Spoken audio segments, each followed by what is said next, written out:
ನಮಸ್ಕಾರ ವೀಕ್ಷಕರೇ, ಬೆಳ್ಳುಳ್ಳಿಯಿಂದ ನಿಮ್ಮ ಸಾಲ ಬಾಧೆ ಕಷ್ಟ ನಷ್ಟವನ್ನ ಎಲ್ಲವನ್ನು ನಾಶ ಮಾಡಬಹುದು ವೀಕ್ಷಕರೇ. ಹೌದಾ ವೀಕ್ಷಕರೇ, ನೀವು ಬೆಳ್ಳುಳ್ಳಿ ಮೇಲೆ ವೀಕ್ಷಕರೇ ಕಪ್ಪು ಅಂಜನವನ್ನ ಈ ರೀತಿ ಹಾಕ್ಬಿಟ್ಟು ವೀಕ್ಷಕರೇ ನಿಮ್ಮ ಸಾಲ ಬಾಧೆ ಕಿರುಕುಳ ಅಂದ್ರೆ ನಿಮಗೆ ನೀವು ಸಾಲ ಇಸ್ಕೊಂಡವರು ಸಾಲ ಕೊಟ್ಟರು ನಿಮಗೆ ತುಂಬಾ ತೊಂದರೆ ಕೊಡ್ತಾ ಇದ್ದೀವಿ ವೀಕ್ಷಕರೇ, ಆ ಸಾಲವನ್ನ ಕೆಲವೇ ಗಂಟೆಯಲ್ಲಿ ವೀಕ್ಷಕರೇ ನಾಶ ಮಾಡುವ ತಂತ್ರ ವೀಕ್ಷಕರೇ ಈ ಒಂದು ಬೆಳ್ಳುಳ್ಳಿಯಿಂದ ಮಾಡಿ ವೀಕ್ಷಕರೇ.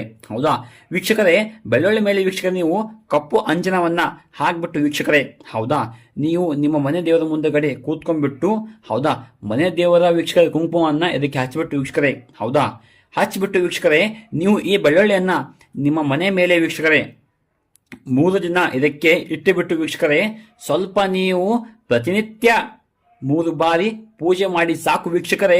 ನಿಮ್ಮ ಸಾಲ ಬಾಧೆ ಕಷ್ಟ ನಷ್ಟ ಎಲ್ಲವನ್ನ ವೀಕ್ಷಕರೇ ಕೆಲವೇ ದಿನದಲ್ಲಿ ಸಂಪೂರ್ಣ ನಾಶವಾಗುತ್ತೆ ವೀಕ್ಷಕರೇ, ಕೇವಲ ಈ ಒಂದು ಬೆಳ್ಳುಳ್ಳಿಯಿಂದ. ಮತ್ತೆ ವೀಕ್ಷಕರೇ ಸ್ವಲ್ಪ ಅಂಜನ ಕಪ್ಪು ಅಂಜನದಿಂದ ಮಾಡಿ ವೀಕ್ಷಕರೇ, ಒಳ್ಳೆಯದಾಗುತ್ತೆ. ನಮಸ್ಕಾರ.